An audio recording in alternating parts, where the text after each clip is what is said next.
မိတ်ဆွေတို့အနေနဲ့အလောင်းမင်းငါးမွေးဖို့အတွက်တွေးနေပြီလားပြီးတော့အလောင်းမင်းငါးထဲမှာမှ flower horn စတီးတန်ကိုမွေးချင်တာလား flower horn စင်မွေးရတဲ့အကြောင်းရင်းကတော့တကောင်နဲ့လည်းထားလို့ရတယ်ကန်နေရလည်းအရန်ကြီးမယူပုံမှန်3ပေတပေဝဲကန်နေဆိုအကောင်ကြီးကြီးကောင်းကောင်းထားလို့ရတယ်အဲ့တော့ flower horn မွေးမှာလား flower horn မွေးမယ်ဆိုရင်တော့ Eddie Sands ကိုအရင်လာခဲ့လိုက်ကျွန်တော်တို့စီမှာ flower horn ထဲမှာမှအမျိုးအစားအစုံလင်ရှိတယ်ဒီမှာရွေးချယ်စရာတွေလည်းများတယ်ဘယ်ဘက်ကိုပဲကြည့်မလားညာဘက်ပဲကြည့်မလားဒါမှမဟုတ်တက်တက်ဆက်လျှောက်လာမလား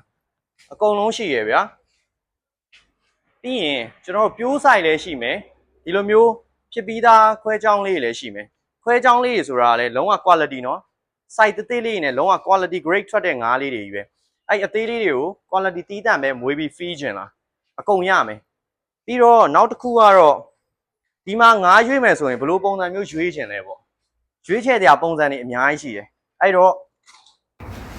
ဒီလိုမျိုးခုံနှိမ့်နေပဲကြည့်မလားဒါမှမဟုတ်ခုံမြင့်နဲ့ကြည့်မလားမှီပြီးတော့ပဲကြည့်မလားကဲအဲ့လိုမှမဟုတ်ရင်ဆရာကြီးခုံနဲ့ထိုင်ပြီးကြည့်မလားအားမရဘူးဆိုရင်တော့ဒီလိုပတ်လက်လှန်ပြီးတော့ပါကြည့်လို့ရတယ်စိတ်ကြိုက်ရွေးလို့ရတယ်အခုလိုမျိုးကြည်ချင်း၅မျိုးနဲ့ကြည်ပြီးသွားပြီဆိုတော့ကျွန်တော်တို့ဒီ Eddie Sands က quality flower horn လေးတွေဘယ်လိုထုတ်လဲပေါ့ကျွန်တော်တို့ရဲ့ factory လေးကိုပြမယ်ဗျာ factory ကတော့ဒီနောက်မှာပဲကျွန်တော်တို့ចောင်းပုံးလေးတွေမျိုးစုံနဲ့ကျွန်တော်တဆင်ပြီးတဆင် quality flower horn လေးတွေရွေးတယ်ပြီးတော့နောက်ဆုံးကျွန်တော်တို့အထီးသေးကြလှတဲ့ငါးလေးဆိုရင်ကျွန်တော်တို့ quality တစ်ခုကိုတေချာသတ်မှတ်ပြီးတော့မှန်ကန်ထဲမှာတင်ပြီးတော့ရောင်းပေးတယ်ဗျဒါကတော့ကျွန်တော်တို့ရဲ့ចောင်းပုံးလေးတွေမျိုးစုံပဲလုံးဝစိတ်ကြရွေးလို့ရတဲ့ငါးလေးတွေကဒီထဲကပဲထွက်တာဗျအဲ့တော့အားလုံးပဲ